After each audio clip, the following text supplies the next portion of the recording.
Place maintenant aux assises proprement dites au cours de cette grande rencontre qui a réuni environ 133 pays en voie de développement. Le professeur Daniel Onando a fait une présentation succincte de la stratégie du Gabon en matière de politique nationale de la réduction des écarts sociaux et de l'éradication de la pauvreté. Le point dans ce reportage de nos confrères de la primature.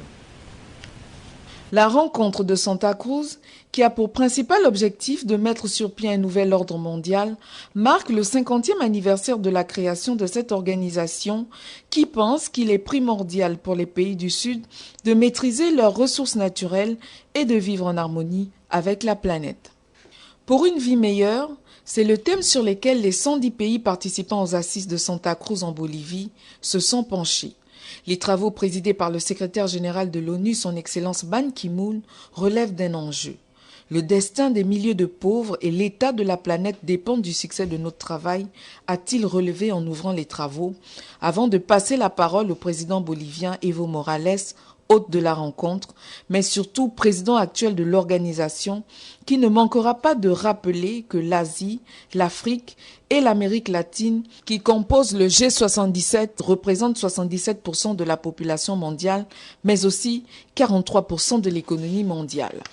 Pour l'heure, le Gabon, représenté par le chef du gouvernement, ne manquera pas de faire étalage des stratégies emphatiques à cet idéal commun contenu dans le plan stratégique Gabon émergent, feuille de route sur la base de laquelle le chef de l'État, son Excellence Ali Bongo Ondimba, a été porté à la magistrature suprême.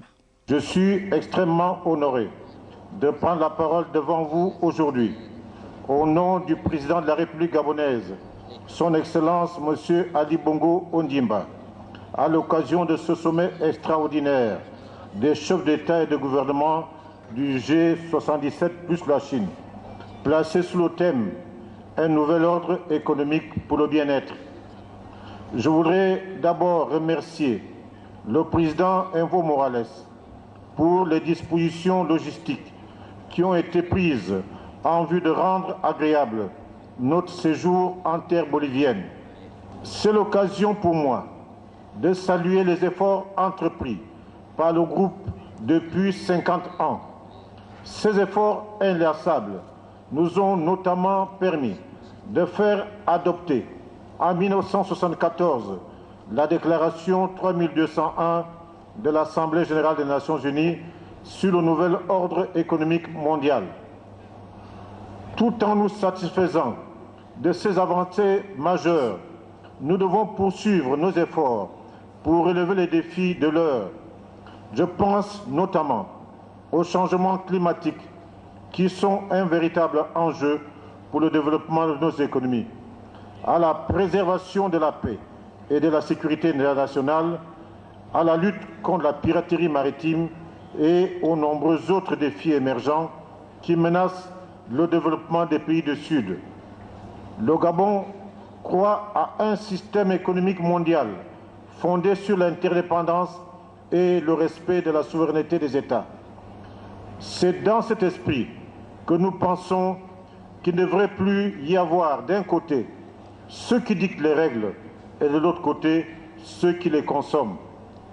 Il me paraît donc opportun de me féliciter que l'Afrique ait adopté une position commune sur l'agenda de développement post-2015 qui prend en compte les attentes véritables de nos États et de nos peuples.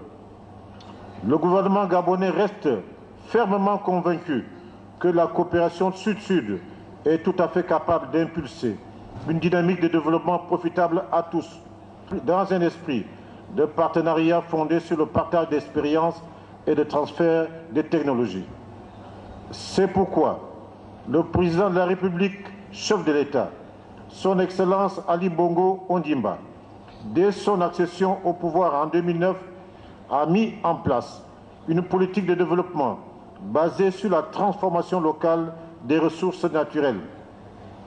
Nous croyons en effet que la transformation locale de nos ressources naturelles, l'une des mesures phares du président de la République, chef de l'État gabonais, est un gage de progrès pour les pays du Sud. Une déclaration finale a été ratifiée dimanche dernier à l'issue des travaux par les 110 pays présents à ce sommet. Le texte porte essentiellement sur les objectifs du millénaire de l'ONU, recouvrant la réduction de l'extrême pauvreté, de la mortalité infantile, de l'accès à l'éducation, l'égalité des sexes et la mise en œuvre d'une politique commune de développement durable.